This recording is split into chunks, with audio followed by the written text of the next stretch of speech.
Hello, good evening. Welcome back to the Law Entrance YouTube channel. We are back with another video. And today's video is going to be a little different. Today's class is going to be a little different. It's about August current affairs revision. So we'll be going through most important topics in the month of August. This is part one of that particular video. Part two would be coming up tomorrow in tomorrow's class at 4:30 p.m. So make sure you don't miss that as well. We would be doing approximately 10 topics in today's class and similar number of topics in tomorrow's class as well. So that is the plan for the day. How many of you are here with me today? Can I get some responses in the chat box? Are you guys ready to start revising some current affairs from the month of August? Can I get a ready in the chat box from everyone if you guys are ready to begin today's session? Okay, let's start.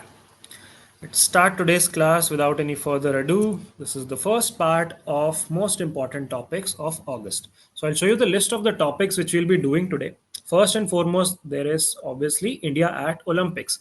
Olympics happened in the month of July and in August mid.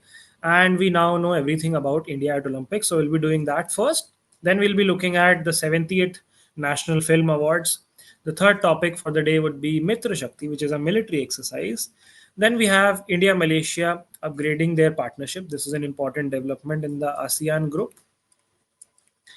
And we have PM's Poland visit. Why is this special and why is this important? We'll discuss that as well. Then on number 6, we have the unified pension scheme. This is a major policy change, so it becomes important from the exam perspective. Then, of course, the topic which has been in news for a very long time, which is the Bangladesh crisis and PM Sheikh Hasina. We'll be taking a glance over that. Then, a new military development, a new glide bomb which is being developed by the name of Gaurav. We'll look at that. Then a couple of other news, which is the arrest of Telegram CEO. What were the causes? What are the implications? And lastly, WCC tag being awarded to the city of Srinagar. So these are the 10 topics of discussion for the day. And are you guys ready to start today's class?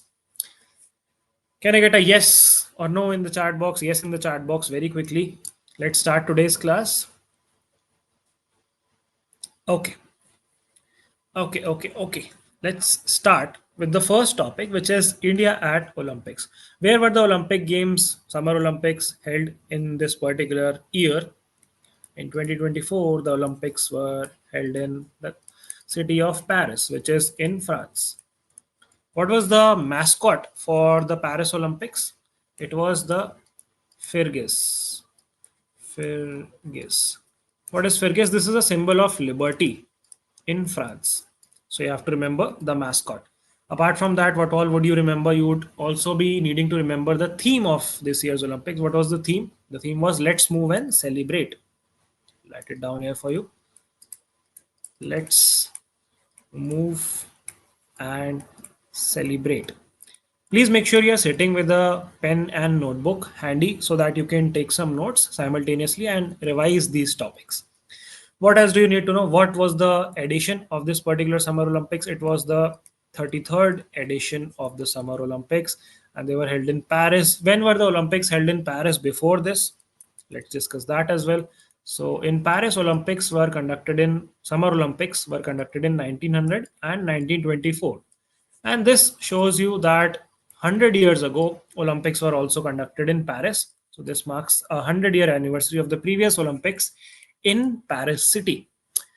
Now let's talk about the medals. Let's talk about India's performance. Which country won the highest medals in the Olympics? Can you guys tell me in the chat box very quickly? Which country won the highest medals, highest number of medals in the Olympics? India won 6 medals. We all know that. We had 1 silver medal and 5 bronze medals. Total 6 medals. And what was our position on the tally? What was our rank? It was 71st. It was quite low this year because we could not win any particular gold medal. So that is why the drop in the rankings. USA is the country which won the highest number of medals in this particular Olympics.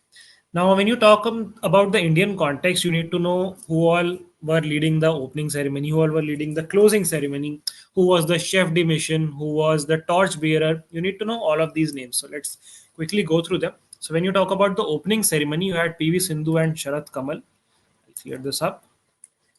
Opening ceremony, PV Sindhu and Sharat Kamal. For the closing ceremony, we had PR Shrijesh, who was our goalkeeper for the hockey team, and Manu Bhakar. These were the leaders for the closing ceremony. What else? Who was the chef de mission? Who was the chef de mission?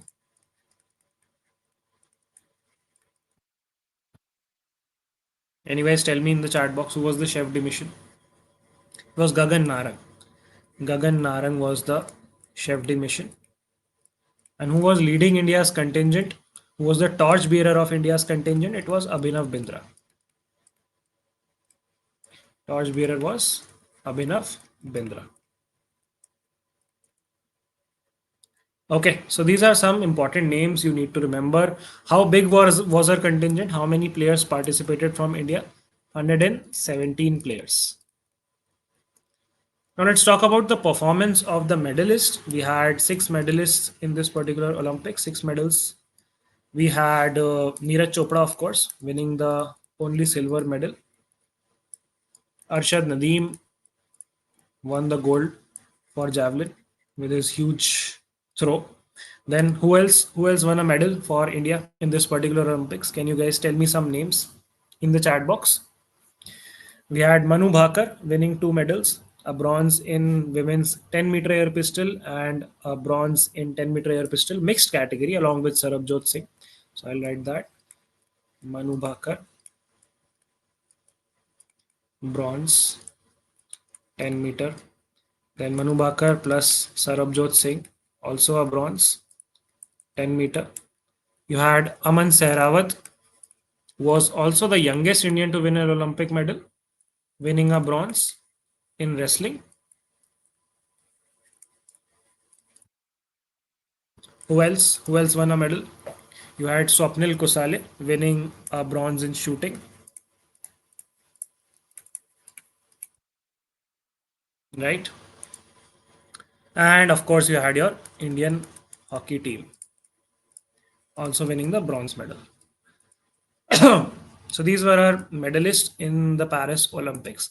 I think this is all we need to know when it comes to the Paris Olympics. We have covered it quite comprehensively. Salik sir has also taken a session on Olympics, so I believe this is done and dusted.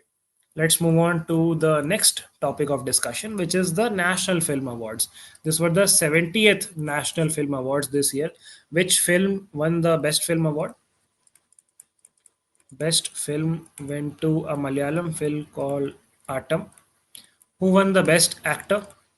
Best Actor went to Rishabh Shetty. For which movie? For the movie Kantara.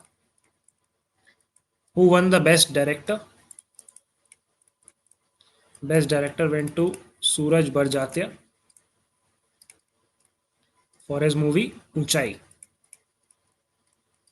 And the Best Actress award was shared by two people. Can you guys tell me in the chat box who all won the Best Actress award? Let's see who all know about the national awards. It was Nithya Menon and Mansi Parekh. Nithya Menon and Mansi Parekh. Both actresses were won it for different movies. You have to tell me the name of the movies in the chat box.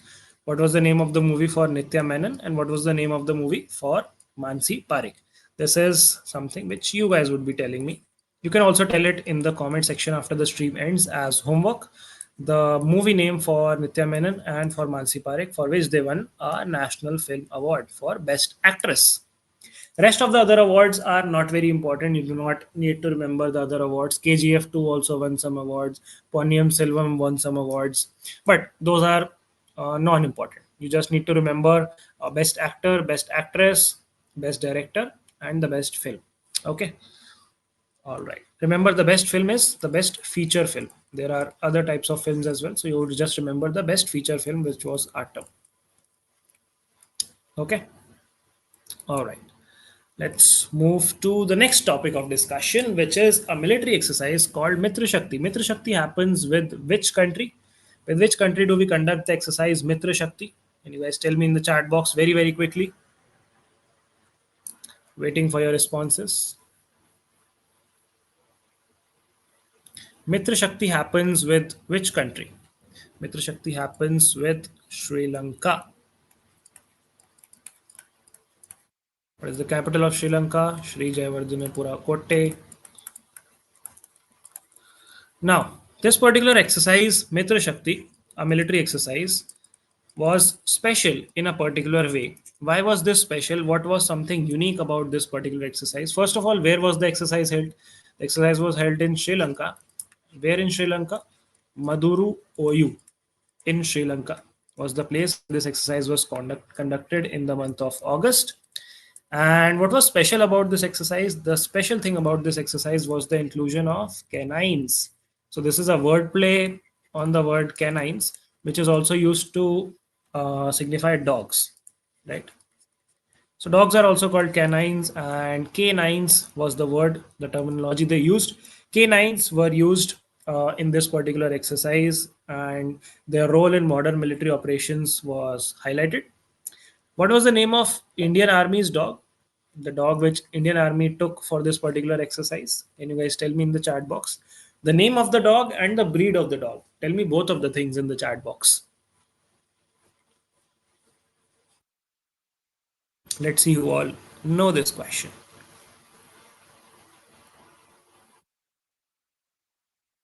The name of the dog is Zach, and the breed is Belgian Malinois. Right? The name of the dog is Zach. Belgian Malinois is the breed. Now, talking about Mitra Shakti, since which year are we conducting the Mitra Shakti exercise with Sri Lanka? When was the first time we did Mitra Shakti with Sri Lanka? The year is 2012. Okay, so these are some things which you would remember. You would also remember the place, which was Maduru OU in Sri Lanka, because we had canines included here. Okay, chalo, perfect. Let's move on to the next topic of discussion, which is the India-Malaysia partnership. Now we have upgraded our partnership to a comprehensive partnership. इससे पहले कैसी थी हमारी partnership? What was the status of our partnership before this? Now that it's comprehensive, Malaysia is a country which is a member country of ASEAN, which is Association of Southeast Asian Nations. India is also a part, and Malaysia is important for us from a geopolitical perspective because it is also about to join the BRICS initiative. Who's the Prime Minister of Malaysia? Who's the PM of Malaysia? Can you tell me in the chat box the PM of Malaysia? Till then, I'll tell you about the partnership. So in 2010, we had a strategic partnership. In 2015, we had an enhanced partnership. And in 2024, we have upgraded it to a comprehensive partnership. Now, Malaysia becomes important because of BRICS. BRICS, you all know what are BRICS. What is BRICS? What are the countries in the BRICS? You have your Russia, you have your India, you have your China, you have your South Africa, and you have your Brazil. Five new countries have joined the BRICS initiative in this particular year. We all know the names: Egypt, Ethiopia, Iran, Saudi Arabia, and UAE. And Malaysia is also about to join possibly the BRICS initiative. BRICS initiative के बारे में आपको पता ही है, हम बहुत बार discuss कर चुके हैं that the BRICS initiative started in the year 2006. It was initially just BRIC. Then South Africa joined it in 2010. The first summit was held in Russia, which was the inaugural summit. And Argentina refused to join it. Recently, Azerbaijan has also joined the BRICS initiative, and Malaysia is about to join. The name of the PM is Anwar Ibrahim, Malaysia's PM. And Malaysia is geopolitically and strategically important because around Malaysia lies the Strait of Malacca, which is a very important trade route. And it also helps us counter the presence of China in the South China Sea. Strait of Malacca is very important for us. as a trading route for not just for us but for a lot of countries. It is an important trade route, and Malaysia has a lot of ports. So that is why our proximity with Malaysia, our partnership with Malaysia becomes very, very important. Okay, let's move on to the next topic, which is Prime Minister Modi's Poland visit. Now, why is this special? Because this is the first time in 45 years that any Indian Prime Minister has visited the country of Poland. What is the capital of Poland? Can you guys tell me in the chat box what is the capital of Poland? Where all did PM Modi visit when he went to Poland? Poland है कहाँ पे? Poland is a country in Europe. I hope all of you know that. It is surrounded by Ukraine. It is also surrounded by landmass which is a part of Russia. It's called Kaliningrad. I think we discussed this in class as well. Then what are the other countries? There is Belarus on this side. There is Germany on this side. So Poland is a very strategically important country looking at the Ukraine-Russia conflict. That is why we also visited Poland. So what is the capital? The capital of Poland is Warsaw. Warsaw. Where all did PM Modi go when he went to visit Poland? He went to a memorial which was established in the honor of a Gujarati king. Can you guys tell me the name of the king? A king from Gujarat, specifically from Navanagar, Gujarat. They have a memorial of this particular ruler from Navanagar, Gujarat. Can you guys tell me the name? Just one part of the name would also work. His name is Jam Sahib, Digvijay Singh Ji, Ranjit Singh Ji, Jadeja. It's quite a long name. As long as you remember Jadeja, you are good to go. Jam Sahib Jadeja is more than enough. So they have a memorial for this particular ruler. Why do we have a memorial in Poland for Jam Sahib? Because Jam Sahib gave protection to Polish students in World War II in the year 1942. Thousand approximately thousand Polish students took refuge under the tutelage of Jam Sahib Jadeja ji, and उनको honor करने के लिए they have a memorial in the capital of Poland, which is Warsaw. The memorial has a name which is called Dobrego Maharadzi. Dobrego Maharadzi, which in English translates to the Good Maharaja Square. The Good Maharaja Square. Apart from this, PM Modi also paid homage to another memorial, which is a memorial for the Battle of Monte Cassino. The Battle of Monte Cassino.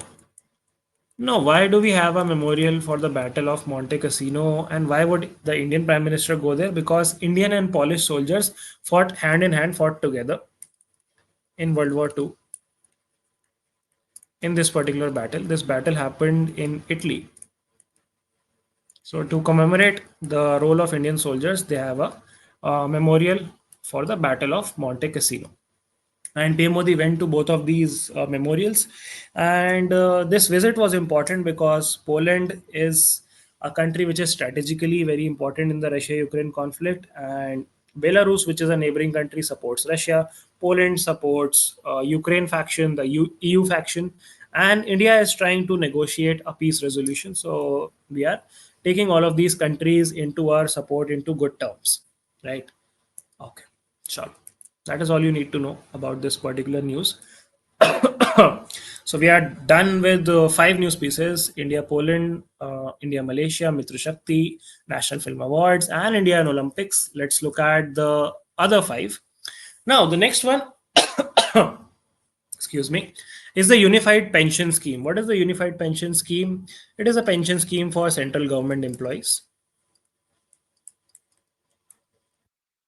And what is it going to replace? Which scheme would it be replacing or would serve as an alternative for the new pension scheme? The new pension scheme came in the year 2004, I guess. And new pension scheme has faced a lot of criticism, has faced a lot of backlash, because under the new pension scheme, the pension amount is linked to the returns of the market. So if the stock market performs well, you get a higher pension. If the stock market does not perform well, you do not get a higher return. So basically, there is a uncertainty, there is a risk factor involved in the pension, and that is why people were not happy with the pension being indexed with the market. यानी कि it worked according to the market. If the market rise, the pension rises.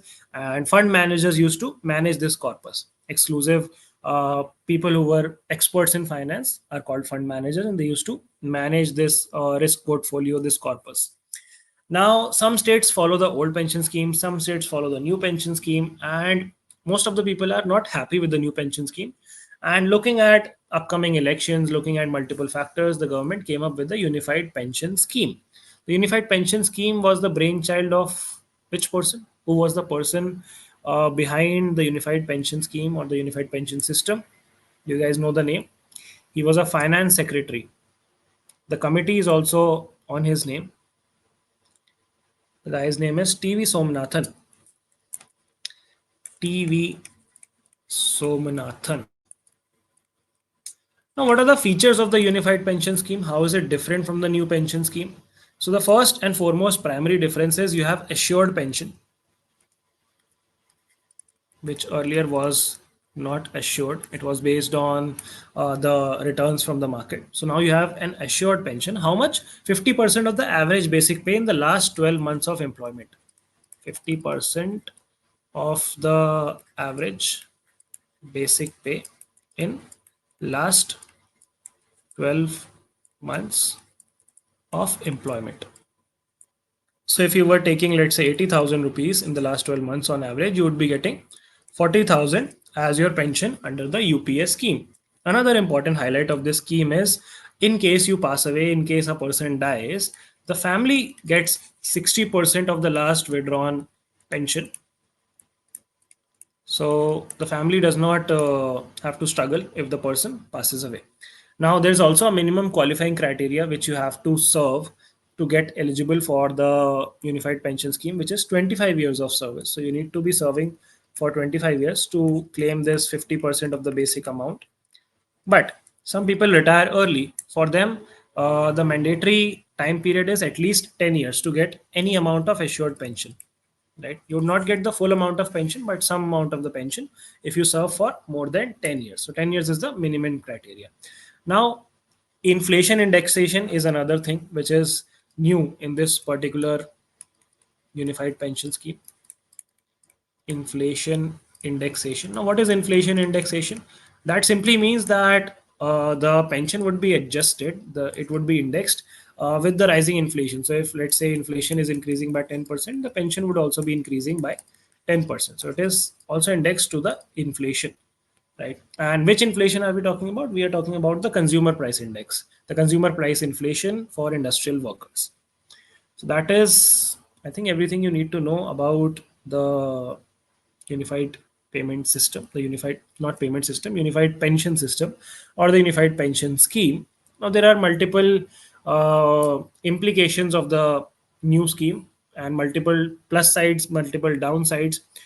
When you talk about the new pension scheme, which it is going to replace, what were some drawbacks of the new pension scheme? There was no assured pension, and employees had to contribute funds from their pockets, and the government would put in a matching amount. But now the government has promised an assured amount.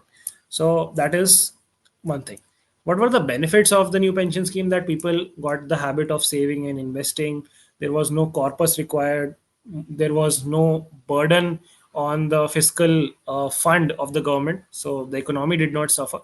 So all of those things were there. But now under the UPS, let's see how things operate. People now have a choice to choose between UPS or the NPS, the Unified Pension Scheme, or the new pension scheme. And the states are also having their discretion whether they want to go with the new pension scheme, stick with the new pension scheme, or go with the unified pension scheme. So that is everything about UPS, right? Let's move to the next topic. What is the next topic? The burning topic, the ever trending topic, which is the Bangladesh crisis. Why was the Bangladesh crisis happening in the very first place? was due to reservation. What reservation? Reservation for people whose ancestors were freedom fighters. So, for children of freedom fighters, for ancestors of freedom fighters, you had reservation in government services. How much reservation? 30% reservation. And people were protesting for this particular clause, which was then taken back. And then violence erupted. Hundreds of people, more than 500 people, lost their lives in this particular violence. And amidst this violence, the Prime Minister of Bangladesh, Sheikh Hasina, fled the country. Where did she flee to? She took asylum in India. Although she was initially planning to go to UK, also planning to go to US, but all the doors got closed and now she is still in India. Bangladesh is trying to extradite her from India. Let's see how that happens, if that happens or does not happen. What is extradition? Extradition is transferring a person who is accused of a crime from one country to another country. So Sheikh Hasina fled the country and came to India. This becomes an important news for us because Bangladesh is a neighbor. We share the largest land border with Bangladesh. Surprisingly, it's not Pakistan, it's not China, it's not Nepal. We share the biggest border with Bangladesh, biggest land border with Bangladesh. And instability in our neighboring country can also result in instability in our neighboring states, in our Indian states, especially the northeastern states, which are connected by the Siliguri corridor, right? The chicken neck corridor, which we also call. That is a vulnerable border for us because of our proximity with China in the northeast. And also now Bangladesh is unstable, so things are going to be messy for us. Now, what all do you need to know with regards to Sheikh Hasina? Sheikh Hasina was the longest serving prime minister for Bangladesh. How much, how long was her tenure? She was prime minister for more than 15 years now, and she had consecutively won 4 terms as prime minister. Her father, who was assassinated, was also a politician in Bangladesh. And Sheikh Hasina is believed to have a pro India stance. So we were at good terms with Sheikh Hasina. We were in good geopolitical relationships with Bangladesh. But now things are dicey. Sheikh Hasina fled, and then their army chief general confirmed her resignation. What was the name of the army chief general? Can you guys tell me the name of the Bangladeshi army chief in the chat box very quickly? What was the name of the army chief general? And also, what is the name of the newly elected interim head of the government? The army chief was Wakar Uz Zaman, and the current interim government is being headed by Muhammad Yunus. Muhammad Yunus is the head of the government as of now, and he's leading an interim government. So elections have not taken place yet for the new government. They are still trying to get back Sheikh Hasina. Mohammad Yunus के बारे में भी आपको थोड़ा सा पता होना चाहिए. This guy is a Nobel Peace Prize winner. He has won a Nobel Peace Prize in which year? Can you guys tell me the year in the chat box? In which year did Mohammad Yunus win the Nobel Peace Prize? It was the year 2006. In 2006, he won the Nobel Peace Prize. So these are some important facts which you need to know when it comes to the Bangladesh crisis. Bangladesh is an important neighbor for us, and we want peace to be restored in Bangladesh as soon as possible, right? So that is all about this particular news piece. Let's move on to the next topic, which is the glide bomb Gaurav. Now, the glide bomb Gaurav is developed by which organization? Can you guys tell me in the chat box? Which organization of India, which company of India, which body of India has developed the glide bomb Gaurav? This is a long range glide bomb, LRGB, long range glide bomb. And this was tested using which aircraft? Using Sukhoi 30, right? Yeah, Sukhoi 30 MKI.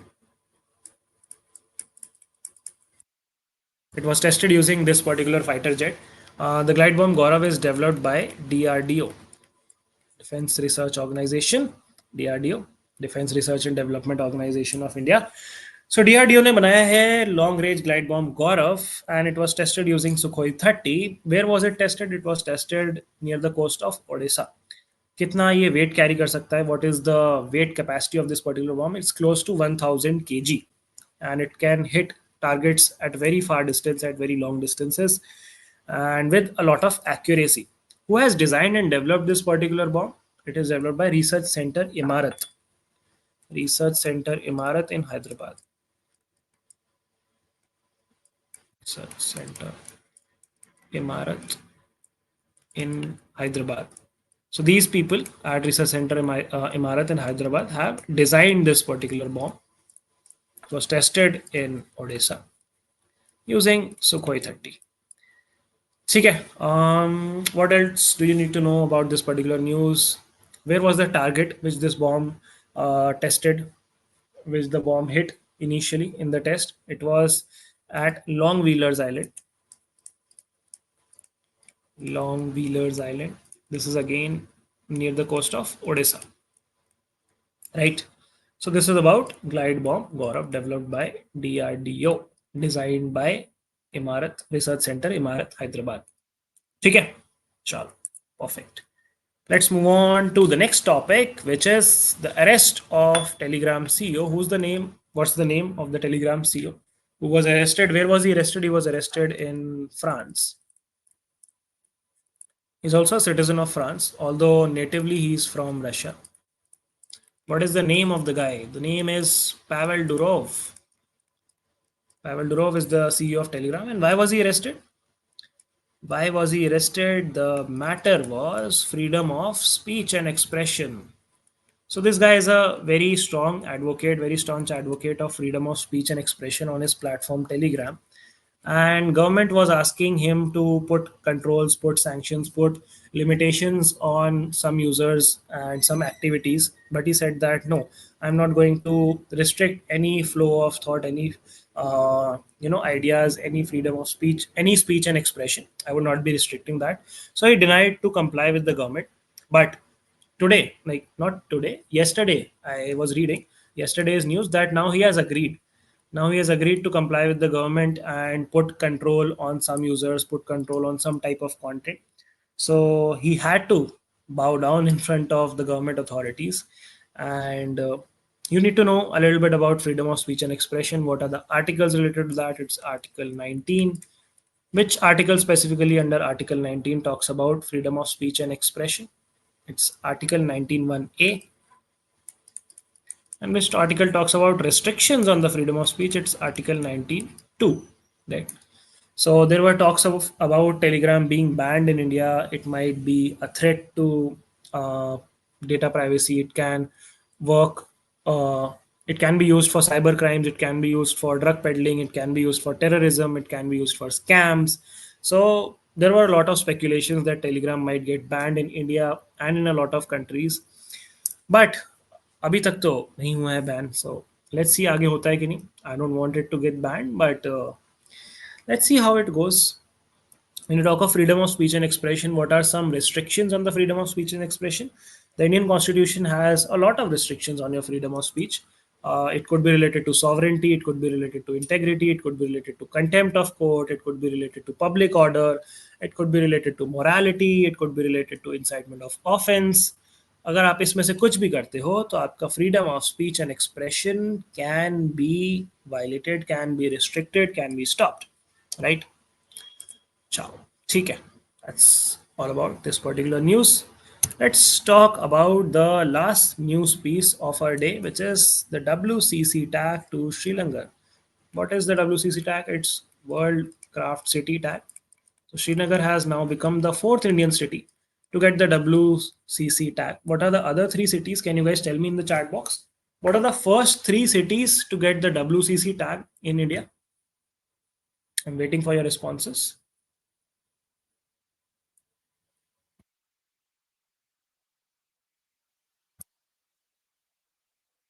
It is Jaipur, Mallapuram, and Mysore. Jaipur, Mallapuram, and Mysore. These were the first three cities to get the WCC tag, and now Srinagar has become the fourth city. Why is this tag important? It helps promote a lot of local handicraft, local crafts, local traditions, and would give a boost and impetus to the designs and crafts of Srinagar. Now, a little bit about this WCC initiative, the World Craft Council International. This was established in 1964. WCC was established in 1964, and one of the founding members was also Indian. Her name was Kamla Devi Chattopadhyay. Kamla Devi Chattopadhyay. She was one of the founding members of WCC. And India, maybe Craft Council of India was formed in 1964 in the same year. So you need to remember all of these. Then Srinagar की अगर हम बात करें तो श्रीनगर को UNESCO creative city network में भी inclusion मिल चुका है. UNESCO creative cities network. In which year? In the year 2021. Okay, so this is about WCC tag to Srinagar, and this brings us to the end of today's revision session. In the next revision session tomorrow, we'll be covering some more news, 10, 15 more news pieces for the month of August. So make sure you stay tuned. And at 8 p.m., we would be having our class for logical reasoning. So make sure you attend that as well. We'll be practicing some questions. So the 10 topics which we discussed are covered. India at Olympics, National Film Awards, Mitra Shakti, India-Malaysia Partnership, PM's Poland visit, Unified Pension Scheme, Bangladesh crisis, glide bomb Gaurav, Telegram CEO arrested, WCC tag to Srinagar. This was all about today's class. Thank you so much for attending. Thank you for participating. And I'll see you all again at 8 p.m. in the logical reasoning class. Till then, signing off. Bye bye.